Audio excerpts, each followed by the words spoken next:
दोस्तों, जैसा कि आप जानते हैं कि रावण भगवान शिव का परम भक्त था और भगवान शिव की भक्ति करके मंत्र साधना और तंत्र साधना के बल पर उसने संपूर्ण 9 ग्रहों को ही अपना दास बना लिया था, बल्कि सोने की लंका का राजा बन गया था। बल्कि ऐसा कहा जाता है कि रावण ने तो अपने काल को ही कुएं पे लटका दिया था, क्योंकि उसे तंत्र में सबसे पहला साइंटिस्ट बताया जाता है। उसी ने वायु विमान का आविष्कार भी किया था।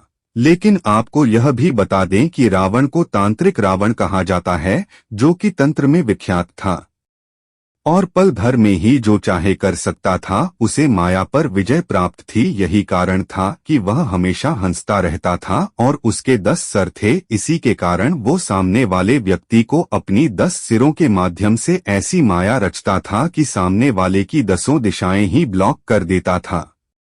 तो दोस्तों, आपको बता दें कि रावण द्वारा बताए हुए कुछ ऐसे खास प्रयोग, ऐसे कुछ खास मंत्र है जिसको अगर कर लिया जाए तो धन की परेशानी तो समाप्त होती ही है, बल्कि मनोकामना पूर्ति के लिए भी यह एकदम रामबाण और अचूक है। तो ध्यान से संपूर्ण वीडियो को देखकर इस जानकारी को प्राप्त करें।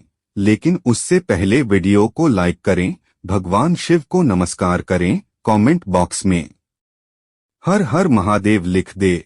तो दोस्तों, आपको बता दें कि भगवान शिव की भक्ति के लिए रावण ने एक खास महल बनवा रखा था, जिसमें केवल वही प्रवेश करता था और वहां पर ऐसा कहा जाता है कि वह भगवान शिव से साक्षात बातें करता था।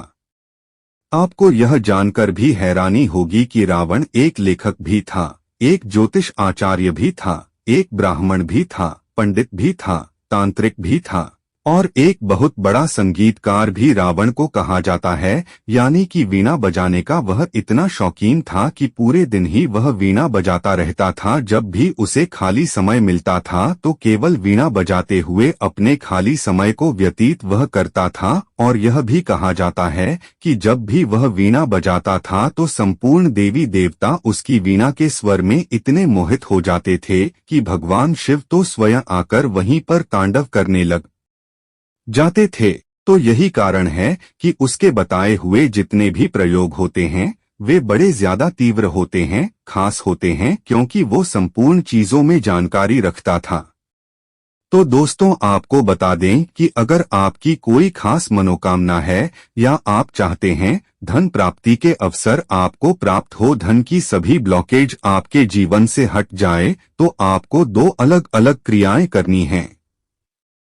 यानी कि मनोकामना पूर्ति के लिए अलग तरह से किया जाता है, वहीं दूसरी ओर धन प्राप्ति के लिए अलग तरह से किया जाता है।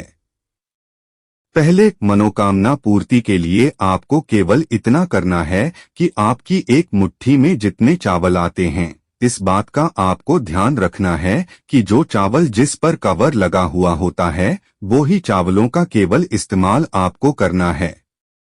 वैसे चावल आपको बिल्कुल भी नहीं लेने हैं जो छिले हुए होते हैं, जो घर में खाते हैं, उन चावलों का प्रयोग इस्तेमाल आपको नहीं करना है। मुंजी वाले चावल उन्हें कहा जाता है, वही चावल आपको लेने हैं।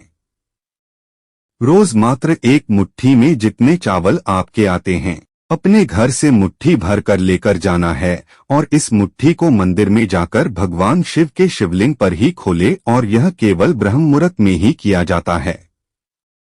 लगातार 41 दिन अगर आप ऐसा करते हैं, वैसे तो बहुत जल्दी ही इस प्रयोग को करने से संपूर्ण मनोकामनाएं पूरी होती हैं, लेकिन 41 दिन करने से भगवान शिव की गुप्त और खास शक्तियां प्राप्त होती, उनकी खास विशेष कृपा प्राप्त होती है।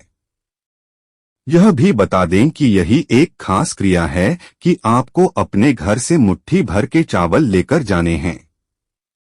ब्रह्म मुहूर्त में केवल इसको करना है, बीच रास्ते में किसी से भी आपको बात नहीं करनी है। एक हाथ में एक लोटा जल आपको ले लेना है और इसे आपको शिवलिंग पर चढ़ाना है। एक मुट्ठी चावल चढ़ाकर आप बस लोटा जल चढ़ा दे। यह ऐसा संपूर्ण तंत्र प्रयोग है जो भगवान शिव की विशेष कृपा की प्राप्ति कराता है और इतना सरल है, बस इसमें थोड़े डेडिकेशन की आवश्यकता पड़ती है और यह डेडिकेशन भगवान शिव के भक्त में ही मिलता है। भगवान शिव के भक्तों के लिए यह कोई बड़ी बात नहीं है, वह तो ऐसे ही इन चीजों को करते ही रहते हैं। लेकिन यह जो खास क्रिया हमने आपको है कि मुट्ठी केवल शिवलिंग पर ही जाकर फिर घर से बंद करके खोलनी है। अगर आप चाहते हैं कि धन के लिए विशेष रूप इस प्रयोग को किया जाए तो आपको ध्यान रखना है कि फिर आपको मुट्ठी में एक इलायची भी बंद करके रखनी है। लेकिन अगर आप चाहते हैं कि मनोकामना पूर्ति के लिए इस प्रयोग किया जाए तो फिर आपको लौंग रखनी है। अब आपको यह भी बता दें कि हाथ की जो मुट्ठी होती है उसमें बहुत ही ज्यादा विशेष शक्तियां मौजूद रहती है। बल्कि जो रेकी के बारे में जानते हैं, एनर्जी हीलिंग के बारे में जानते हैं, वो केवल हाथ का ही इस्तेमाल करते हुए सामने वाले को हील करते हैं। क्योंकि इंसान के शरीर में जितने चक्र होते हैं वह संपूर्ण 7 चक्र उसके हाथ में विराजमान होते हैं। बल्कि उसके जो कुंडली के जितने भी ग्रह हैं वो भी केवल उसके हाथ में ही विराजमान होते हैं।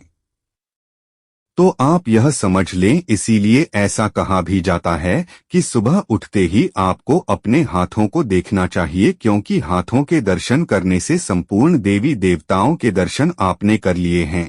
यह इसके पीछे का विज्ञान है जो हम अपने हर वीडियोज में हर चीज खास तरीके से आपको बताते हैं, जिससे आप ज्ञान की अद्भुत प्राप्ति कर सकें और सीख सकें कि किस प्रकार यह सभी चीजें होती हैं। इसीलिए आप नए हैं तो चैनल को सब्सक्राइब करके बेल बटन अवश्य दबाकर रखा करें, जिससे जब भी हम आपके लिए वीडियो लेकर आते हैं तो यह वीडियो आपको समय पर सबसे पहले मिला करें और कोई भी वीडियो बिल्कुल भी मिस ना हुआ करें। क्योंकि यह जानकारी इतनी खास है कि जब आप खास जानकारी को जानते हैं तभी केवल खास प्रयोग आपके लिए कार्य करता है। तो दोस्तों, जैसा कि हमने आपको बताया है कि हाथों में संपूर्ण 7 चक्र होते हैं, संपूर्ण ग्रह मौजूद रहते हैं। बल्कि सिर्फ हाथों को देखकर ही किसी भी व्यक्ति की किस्मत का भी पता लगाया जा सकता है। जिन लोगों के हाथ थोड़े खुरदरे होते हैं या जिन पर धारियां बहुत ही ज्यादा अधिक स्पष्ट रूप से दिखाई देती हैं, तो ऐसे लोगों की किस्मत थोड़ी कमजोर होती है। वह अपना पूरा जीवन ही मेहनत करते रह जाते हैं, लेकिन जिस चीज को वह चाहते हैं उस चीज को प्राप्त नहीं कर पाते हैं। और उनकी एक खासियत यह भी होती है कि वो तो सबकी मदद करते हैं, लेकिन जब उन्हें मदद की आवश्यकता पड़ती है तो कोई भी उनके लिए नहीं होता है। इसी प्रकार जिस व्यक्ति के हाथ कोमल होते हैं, थोड़े से लाल गुलाबी होते हैं और उसकी हथेली थोड़ी उभार लिए हुए होती है, तो ऐसा व्यक्ति किस्मत का बहुत ज्यादा धनी और बलवान होता है। वह जिस भी चीज में हाथ डालता है उसे निश्चित सफलताएं मिलती हैं। तो दोस्तों, आप इस बात का ध्यान रखा करें कि जब भी आप शिवलिंग पर कुछ चढ़ाते हैं तो आपको अपने दोनों हाथ कुछ देर के लिए शिवलिंग पर रख देने चाहिए और उस समय आंखें बंद करके भगवान शिव का ध्यान करते हुए ओम नमः शिवाय का जाप करना चाहिए। लड़कियों को ओम शिवाय नमः का जाप करना चाहिए, क्योंकि ऐसा करने से जो आपके साथ चक्र हैं, जो आपका ऑरा है, जो आसपास आपके नेगेटिव ऊर्जाएं हैं, जो नेगेटिव शक्तियां हैं, उसे शिवलिंग सोख लेता है और आप में दिव्य शक्ति का संचार होता है। इसी खास क्रिया को खास ब्रह्म मुहूर्त पर करने से व्यक्ति धनवान तो बनता ही है बल्कि ज्ञानवान भी बन जाता है। आपको यह भी बता दें कि जो व्यक्ति धनवान होता है तो उसके धन को तो छीना जा सकता है, लेकिन जो व्यक्ति ज्ञानवान है उसका किसी भी प्रकार से उसके ज्ञान को नहीं छीना जा सकता है, बल्कि अगले जन्म में भी वह उसी ज्ञान के साथ जन्म लेता है। इसीलिए ज्ञान को सबसे बड़ी संपत्ति और सुख कहा जाता है।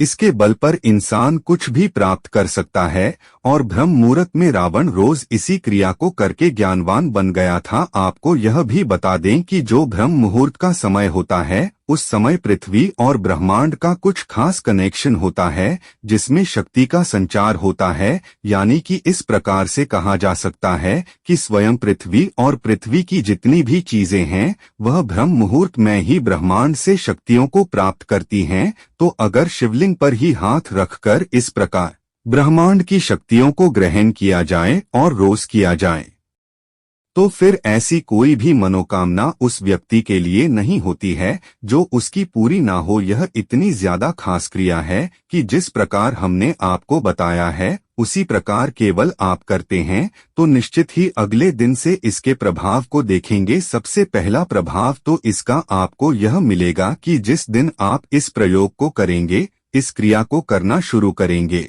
उस दिन आप खुद नोटिस करें कि कोई भी चीज आपको विचलित नहीं कर पाएगी, कोई भी दुख आपको पकड़ नहीं पाएगा। इस संसार में तो दुख हर जगह मौजूद है ऐसा कहा जाता है, लेकिन जो व्यक्ति उस दुख को कुछ भी ना समझे उसे केवल ज्ञानी कहा जाता है, क्योंकि अगर आपने दुख को मन से हरा दिया तो फिर वह दुख आपको पकड़ ही नहीं सकता है। और अगर आप अपने जीवन में अच्छी चीजों को अपने दिमाग में भरते हैं तो यही काम यह क्रिया करती है, यानी कि आपके संपूर्ण 7 चक्रों बैलेंस करती है, क्लीन करती है और आपका जो ऑरा है उसको रिपेयर करती है। पहले दिन से ही इसके प्रभाव मिलते हैं और उस समय जिस समय आप हाथ रखेंगे तो उस समय ओम नमः शिवाय का जाप करते हुए आप केवल बस अपनी मनोकामनाओं को रोज बोलकर आ जाया करें। फिर आपकी चाहे कैसी भी मनोकामना हो, कोई भी कितने भी बड़े संकट में ही क्यों ना हो, फिर हर प्रकार से मदद प्राप्त होती है।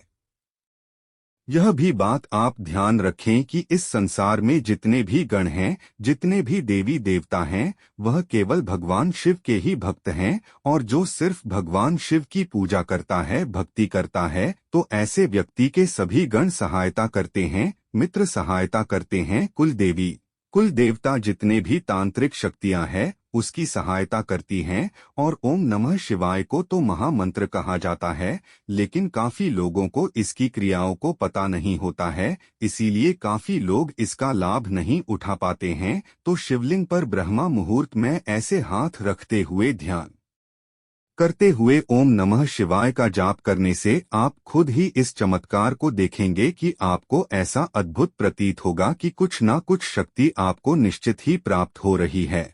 और यह आपको तब पता चलेगा जब आप खुद करके इसको देखेंगे। तो यह देखें कि कितनी सरल सी क्रिया है, लेकिन इसमें कितना गुप्त ज्ञान छुपा हुआ है। तो आज के लिए केवल इतना ही। चैनल को सब्सक्राइब करके बेल बटन अवश्य दबाकर रखें, जिससे जानकारी आपको समय पर मिला करे। हर हर महादेव।